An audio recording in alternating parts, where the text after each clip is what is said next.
নমস্কাৰ কক্ষালৈ স্বাগতম মই দৰ্শনা তালুকদাৰ আজি আমি পঢ়িম সপ্তম শ্ৰেণীৰ সমাজ বিজ্ঞানৰ পাঠ আমাৰ চৌপাশৰ বজাৰ নামৰ পাঠটি এই পাঠটিত আমি বজাৰৰ সম্বন্ধে পঢ়িম বলাচোন ছাত্ৰ ছাত্ৰীসকল এই পাঠটিৰ প্ৰথম অংশটো আৰম্ভ কৰোঁ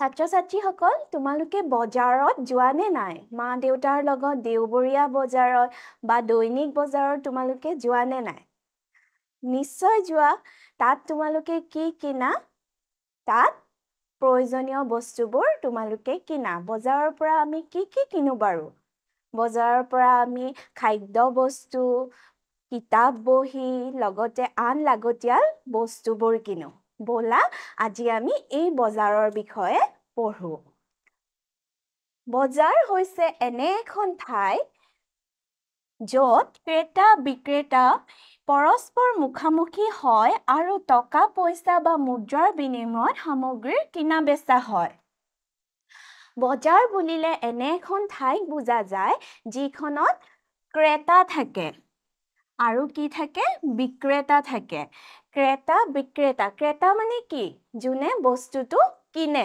আৰু বিক্ৰেতা মানে হৈছে যোনে বস্তুটো বেচে আৰু বজাৰত ক্ৰেতা বিক্ৰেতাই পৰস্পৰ মুখামুখি হয় লগতে টকা পইচা বা মুদ্ৰাৰ বিনিময়ত সামগ্ৰীৰ কিনা বেচা হয় বজাৰ এখন এনেকুৱা ঠাই য'ত ক্ৰেতা বিক্ৰেতা থাকে লগতে টকা পইচা বা মুদ্ৰাৰ বিনিময়ত সামগ্ৰী কিনা বেচা হয় তোমালোকে হয়তো জানা তোমালোকে নিজে বজাৰ কৰিছা কেতিয়াবা আমি যেতিয়া পইচা দিও বা টকা দিও তেতিয়াহে আমি সেই প্ৰয়োজনীয় সামগ্ৰীটো লাভ কৰোঁ সেই ব্যৱস্থাটোকে কি বুলি কোৱা হয় বজাৰ বুলি কোৱা হয় মনত থাকিবনে বজাৰ মানে কি বজাৰ মানে হৈছে এনে এখন ঠাই য'ত ক্ৰেতা বিক্ৰেতাই পৰস্পৰ মুখামুখি হয় লগতে টকা পইচা বা মুদ্ৰাৰ জৰিয়তে সামগ্ৰী কিনা বেচা হয় এতিয়া তোমালোকে ক'ব পাৰিবা হয়তো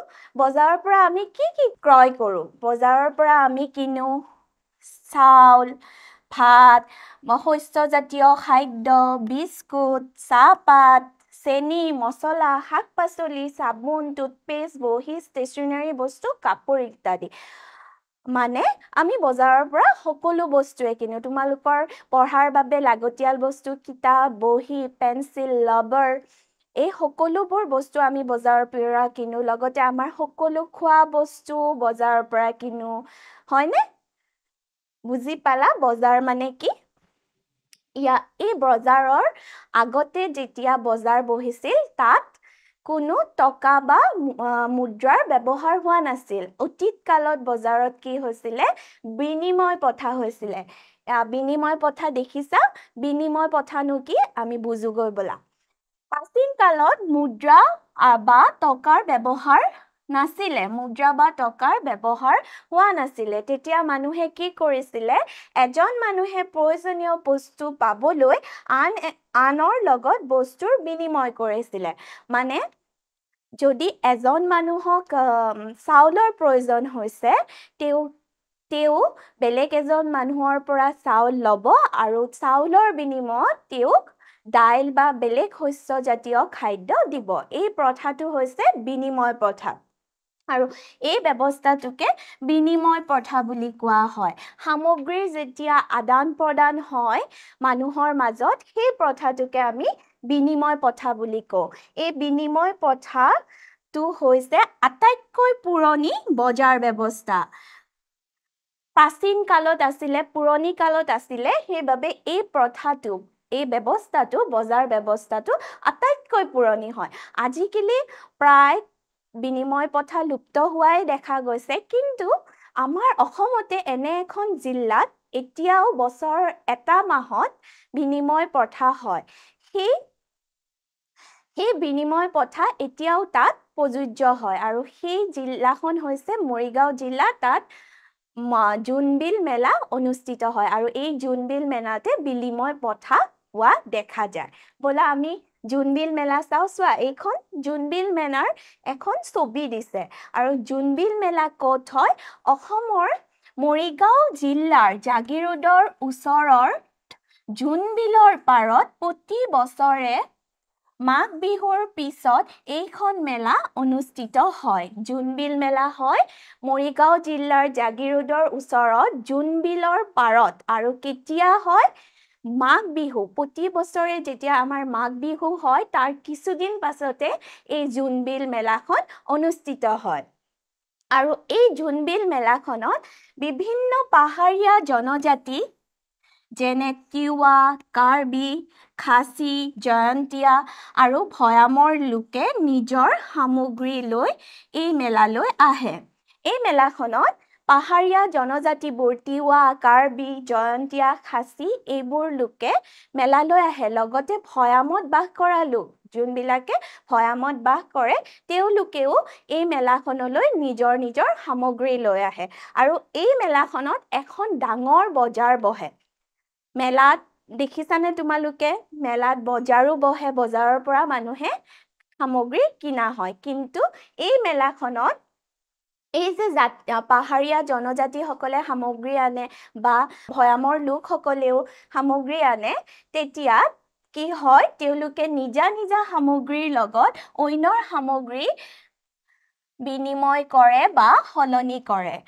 ধৰা পাহাৰীয়া কাৰ্বি লোকসকলে যি সামগ্ৰী আনিছে সেই সামগ্ৰী তিৱা লোকসকলক দিয়ে আৰু তিৱা লোকসকলে অনা সামগ্ৰীবোৰ কাৰ্বি লোকসকলক দিয়ে। তেনেকে এই জোনবিল মেলাখনত সামগ্ৰীৰ বিনিময় হয় বা সলনি কৰা হয়।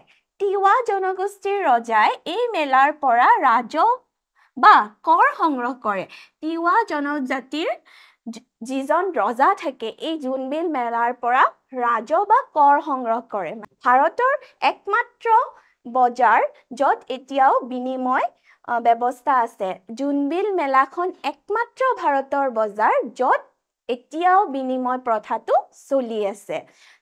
জোনবিল মেলাৰ বিষয়ে তোমালোকে মনত থাকিব, জোনবিল মেলা কিহৰ বাবে প্ৰসিদ্ধ? জোনবিল মেলাত এতিয়াও বিনিময় প্ৰথা চলি আছে।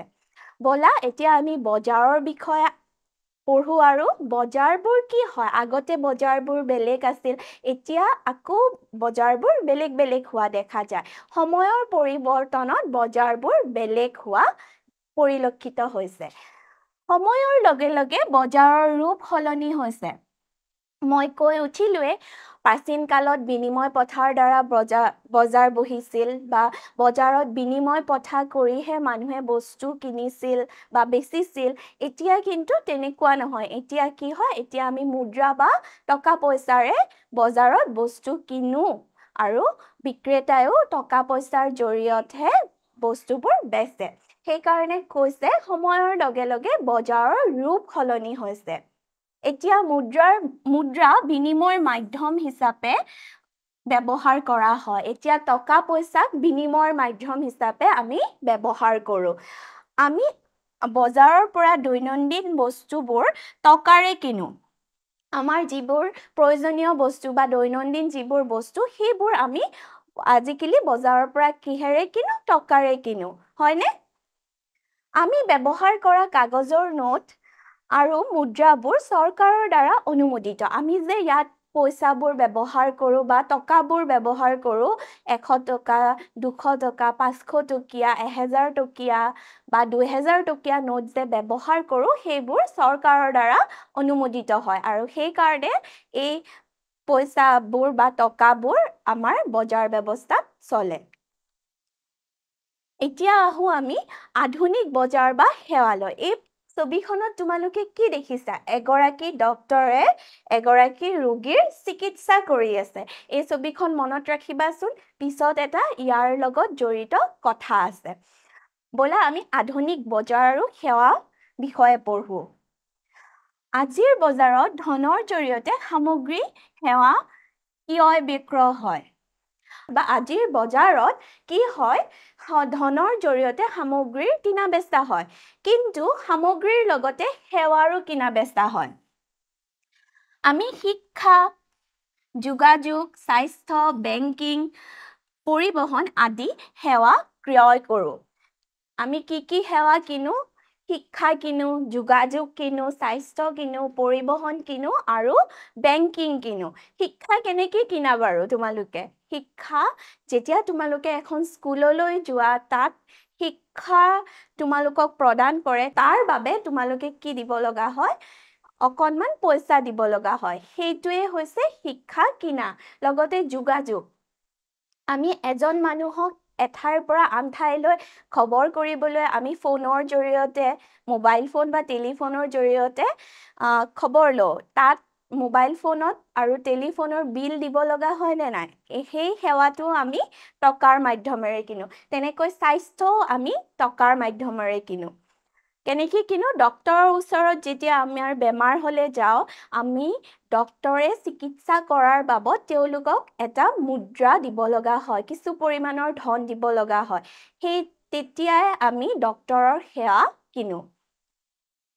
এতিয়া চোৱা, আগৰ ছবিখন যে তোমালোকক মই মনত ৰাখিব দিছিলোঁ, সেইটোৱে কৈছা। আমি আগৰ ছবিখনত দেখিছিলোঁ চিকিৎসকজনে চিকিৎসাৰ কৰি আছে এজন ৰোগীক, তাৰ বিনিময়ত ধন দিব লগা হৈছে। ইয়াতো উদাহৰণটো তেনেকেই দিছে, আমি চিকিৎসকক চিকিৎসাৰ বাবে ধন দিওঁ, যিটো তেওঁলোকৰ সেৱাৰ মূল্য।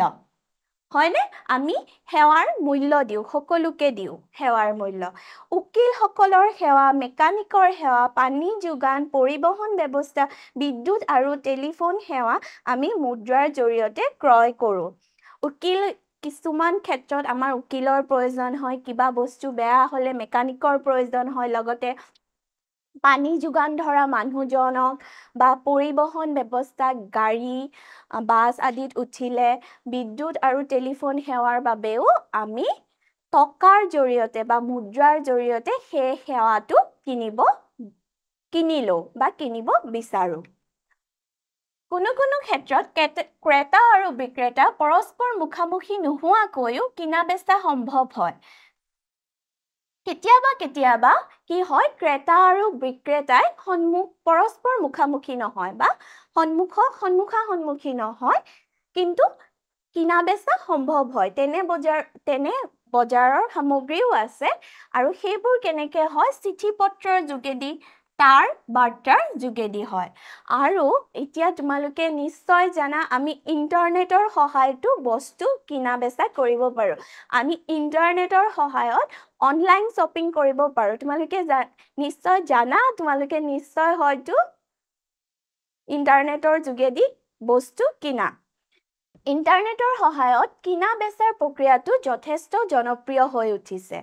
আমি সকলোৱে ইণ্টাৰনেট সেৱা ব্যৱহাৰ কৰোঁ, আৰু ইণ্টাৰনেটতো আজিকালি বজাৰ উপলব্ধ, তাৰ পৰাও আমি বস্তুৰ কিনা বেচা কৰোঁ। জানি থওঁ আহা, বস্তুক দ্ৰব্য বা সামগ্ৰী বুলি কোৱা হয়। আমি তেতিয়াৰ পৰাই সামগ্ৰী কৈ আছোঁ, এই বস্তুবোৰকে সামগ্ৰী বা দ্ৰব্য বুলিও কোৱা হয়। যিকোনো এটা নিৰ্দিষ্ট বস্তু বা দ্ৰব্য যেতিয়া বিনিময়ৰ মাধ্যম হিচাপে সকলোৱে গ্ৰহণ কৰে, সেইটোকে মুদ্ৰা বুলি কোৱা হয়। মুদ্ৰা বুলিলে কি বুজা? মুদ্ৰা হ'ল এটা বিনিময়ৰ মাধ্যম, আৰু এই মাধ্যমটো সকলোৱে ব্যৱহাৰ কৰিব লাগিব। যিকোনো নিৰ্দিষ্ট বস্তু এটা বিনিময় মাধ্যম তেতিয়াহে হ'ব যেতিয়া সকলোৱে গ্ৰহণ কৰিব, আৰু সেইটো মুদ্ৰা বুলি কোৱা হয়।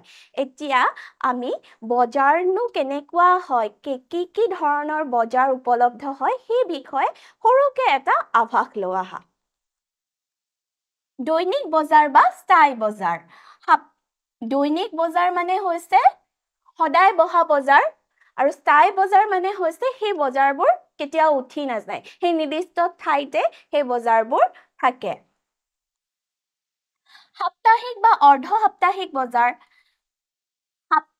সাপ্তাহিক আৰু অৰ্ধ সাপ্তাহিক বজাৰ মানে হৈছে সপ্তাহটোৰ গোটেইকেইটা দিনতে এই বজাৰ নবহে। কেতিয়াবা সপ্তাহত এদিন বহে, কিছুমান বজাৰ সপ্তাহত 2 দিন বহে।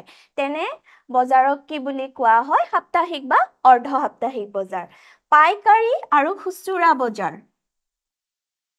পাইকাৰী বজাৰ মানে হৈছে য'ত বহুত পৰিমাণৰ বস্তু থাকে, সেই বজাৰ হৈছে পাইকাৰী বজাৰ। লগতে খুচুৰা বজাৰ হ'ল এক নিৰ্দিষ্ট সংখ্যকহে বস্তু তাত উপলব্ধ হয় হকাৰৰ দ্বাৰা পৰিচালিত বজাৰ এই বজাৰবোৰ হকাৰৰ দ্বাৰা পৰিচালিত হয় শ্বপিং মল আৰু শ্বপিং কমপ্লেক্স এই দুটা তোমালোকে শুনিছাই আজিকালি সকলো ঠাইতে প্ৰায় উপলব্ধ শ্বপিং মল আৰু শ্বপিং কমপ্লেক্স এই বিভিন্ন প্ৰকাৰৰ বজাৰসমূহৰ বিষয়ে আমি আগৰ ভিডিঅ'ত ভালকৈ আলোচনা কৰিম আজি তোমালোকক অকল থুলমূলকৈ কৈ দিছো এতিয়া বলা ছাত্ৰ-ছাত্ৰীসকল আমি এই পাঠটোৰ পৰা কি শিকিলো আমি এই পাঠটোৰ পৰা শিকিলো বজাৰ মানে কি হয় বজাৰত কোন থাকে লগতে বজাৰ কেনেকৈ পৰিৱৰ্তন হৈছে আৰু বিনিময় প্ৰথা কি আৰু এতিয়াও ভাৰতত যে বিনিময় প্ৰথা প্ৰচলিত হৈ আছে তাৰ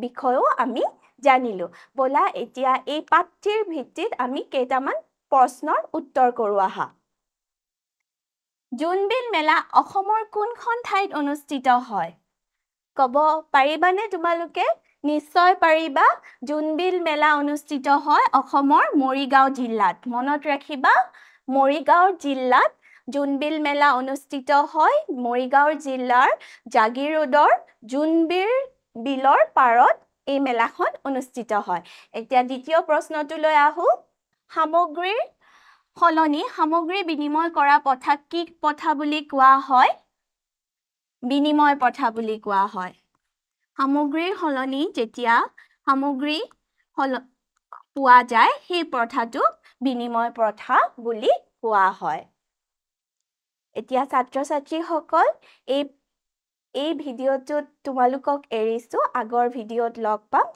ধন্যবাদ